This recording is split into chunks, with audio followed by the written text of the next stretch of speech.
मिर्जा मुराद में शुक्रवार को एक बड़ी सड़क दुर्घटना हो गई, जिसमें इलाज के दौरान एक महिला की मौत हो गई। वहीं 8 लोग बुरी तरह से घायल हो गए।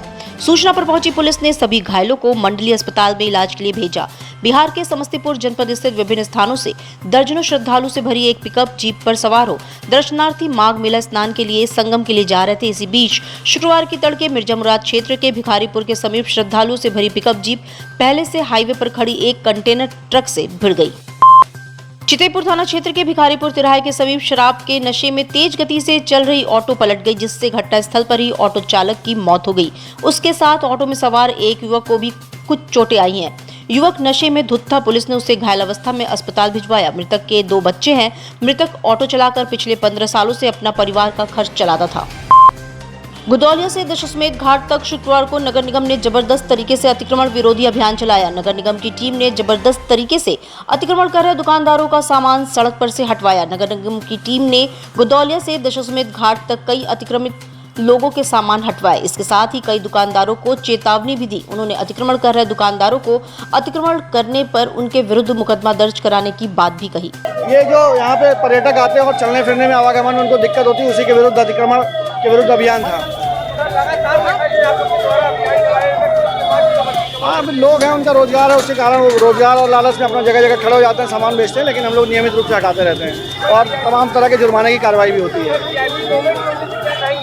नहीं, वीआईपी मोमेंट की कोई बात नहीं है, नियमित प्रक्रिया और नियमित रूप से हम लोग करते हैं। ये अनवरत चलता रहेगा, जब तक अतिक्रमण रहेगा तब तक अतिक्रमण हटाया जाएगा। दशाश्वमेध घाट से गुदौलिया से दशाश्वमेध घाट और घाटों को भी अतिक्रमण देखा गया। नगर निगम की टीम थी, प्रवर्तन दल था और पुलिस बल था। मुख्यमंत्री योगी आदित्यनाथ ने कहा कि सीर गोवर्धनपुर में नया स्वरूप काशी की तर्ज पर देखने को मिलता है। 10 वर्ष पहले ये कल्पना थी, विवाद थे, भव्य समागम की जगह नहीं मिल पाती थी, सड़कें सकरी थी, लेकिन प्रधानमंत्री की दूरदर्शिता, मार्गदर्शन व नेतृत्व में आज पूज्य संत रविदास जी महाराज का पावन तीर्थ नई दिव्यता भव्यता से चमकता दिखाई दे रहा है। आज संग्रहालय का शिलान्यास हुआ है। ये संगत जब उनकी 650वीं जयंती को मनाएगा तो अगले 3 वर्ष के अंदर ही भव्य स्मारक संग्रहालय के रूप में देखने को मिलेगा।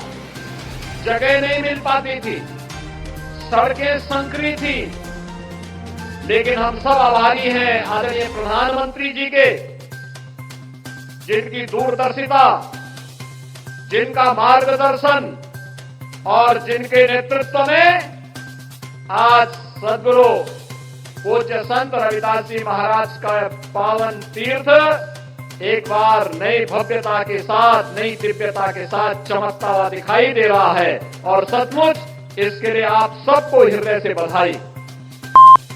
धर्म की नगरी काशी में माघ पूर्णिमा के दिन मनाए जाने वाले संत रविदास के 647वीं जयंती के अवसर पर देश विदेश से श्रद्धालु वाराणसी पहुंचे हैं। नगवा स्थित संत रविदास पार्क में संत रविदास सोसाइटी के तत्वावधान में संत शिरोमणि गुरु रविदास की 647वीं जयंती की पूर्व संध्या पर गुरुद्वार दीपदान का आयोजन किया गया।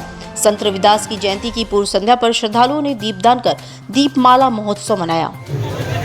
फर्स्ट टाइम आई है। कैसा लगा इस बार? बहुत अच्छा। क्या क्या आपने देखा और कैसा यहाँ पे माहौल था, क्या स्थिति थी?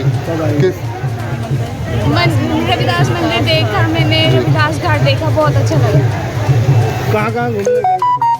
पटना साहिब गए थे, मंदिर देखा, घाट देखा। किनके साथ आई हैं आप? इनके साथ आई हूँ। क्या मेरी आंटी के साथ। तो अगले साल भी आना चाहेंगी? हाँ जी। रविदास जयंती कार्यक्रम में शामिल होने आए सीएम योगी आदित्यनाथ ने अपने संबोधन में कहा कि 500 वर्षों के पूर्व श्री रामलला के वनवास के कालखंड को समाप्त कर अयोध्या धाम में अपनी दूरदर्शिता, वचनबद्धता और कर कमलों से प्रभु को विराजमान कर प्रधानमंत्री नरेंद्र मोदी काशी आए हैं। काशी मंदिरों का ही शहर है। अब काशी की आभा वैश्विक मंच पर सांस्कृतिक रूप से बुलंद हो रही है। अबू धाबी में बना मंदिर भी इसका नया उदाहरण है। पीएम का दुनिया की सबसे प्राचीन सांस्कृतिक नगरी काशी में ऐसे समय में आगमन हो रहा है, इसलिए सबसे प्राचीन सांस्कृतिक नगरी में काशीवासियों की तरफ से पीएम का जोरदार अभिनंदन करता हूं। देखने को प्राप्त होगा। स्वाभाविक रूप से आपने देखा होगा ये देश 1947 में आजाद हुआ। आजादी के पहले भी बोलने के लिए तो बहुत सारे लोग घोषणाएं करते थे, लेकिन सचमुच क्या कार्य हो पाया था? लेकिन आज सही मायने में कोई कार्य कर रहा है। किसी ने जगत गुरु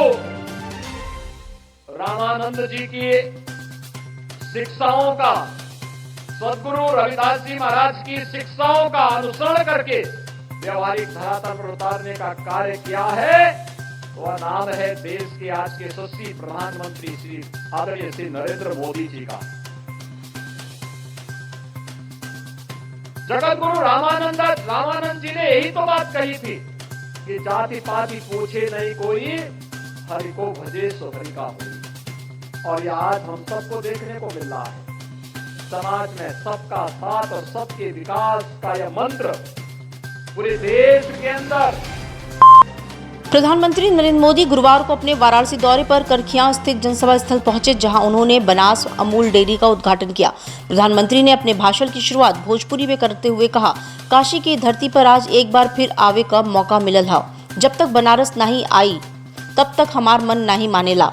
10 साल पहले आप लोग हमके बनारस का सांसद बनीला, अब 10 साल में बनारस हमके बनारसी बना देलस। हमार मन नहीं मानेला।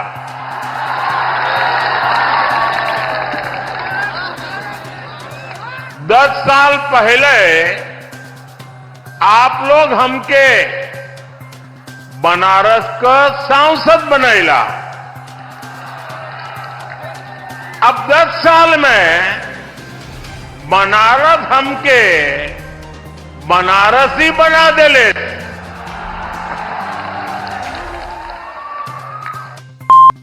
प्रधानमंत्री नरेंद्र मोदी ने बीएचयू के स्वतंत्रता भवन में आयोजित कार्यक्रम में काशी सांसद संस्कृत प्रतियोगिता के टॉपर्स को सम्मानित किया। पीएम के साथ सूबे के मुखिया योगी आदित्यनाथ व बीजेपी प्रदेश अध्यक्ष भूपेंद्र चौधरी मौजूद रहे। पीएम ने इस कार्यक्रम के दौरान सांसद फोटोग्राफी प्रतियोगिता, सांसद संगीत प्रतियोगिता समेत अन्य श्रेणियों में आयोजित प्रतियोगिताओं के विजेताओं को प्रमाण पत्र व मेडल देकर सम्मानित किया। पीएम ने अपने 10 वर्षों का हिसाब भी दिया। प्रधानमंत्री नरेंद्र मोदी ने गुरु रविदास जी की जन्म जयंती के पावन अवसर पर देश भर से आए रैदासियों का काशी में स्वागत किया। उन्होंने कहा कि बनारस आज मिनी पंजाब जैसा लग रहा है। आपकी तरह मुझे भी रविदास जी बार बार अपने जन्मभूमि पर बुलाते हैं। यहाँ आकर उनके संकल्पों को आगे बढ़ाने का और उनके लाखों अनुयायियों की सेवा का अवसर मिलता है। काशी का सांसद और जनप्रतिनिधि होने के नाते मेरी विशेष जिम्मेदारी भी बनती है कि बनारस में आपका स्वागत करूँ और आपकी सुविधाओं का खास ख्याल रखूँ। और मेरे भाइयों एवं बहनों, आप सभी का मैं गुरु रविदास जी जन्म जयंती के पावन अवसर पर उनकी जन्मभूमि में स्वागत करता हूं।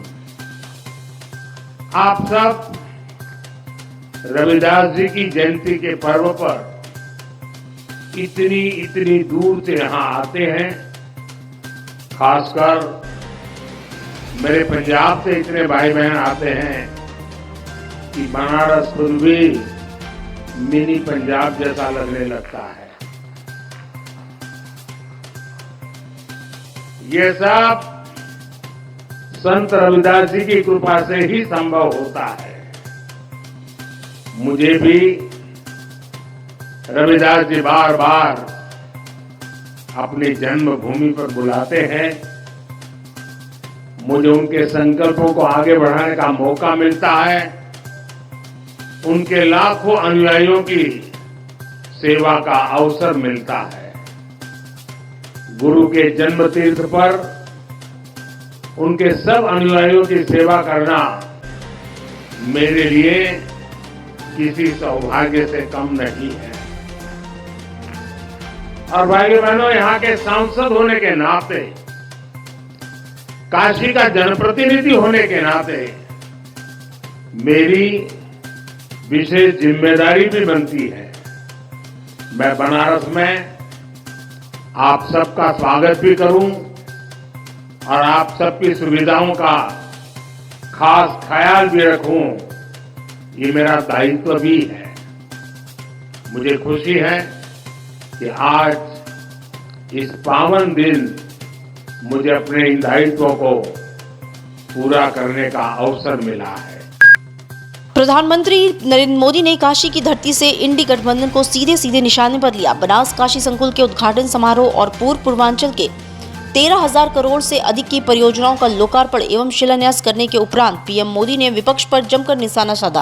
उन्होंने कहा कि दशकों से भ्रष्टाचार, परिवारवाद और तुष्टीकरण ने यूपी को पिछड़ा रखा। कांग्रेस के शाही परिवार का कहना है कि काशी के नौजवान नशेड़ी हैं, जिनके अपने होश ठिकाने नहीं है। वो मेरे काशी के बच्चों को नशेड़ी कह रहे हैं। को गाली देते देते तो इन्होंने 2 दशक बिता लिए, लेकिन अब ईश्वर रूपी जनता जनार्दन पर, यूपी के नौजवानों पर ही ये लोग अपनी फ्रस्ट्रेशन निकाल रहे हैं। जिनके अपने होश ठिकाने नहीं है, वो यूपी के मेरे काशी के बच्चों को नशेड़ी कह रहे हैं।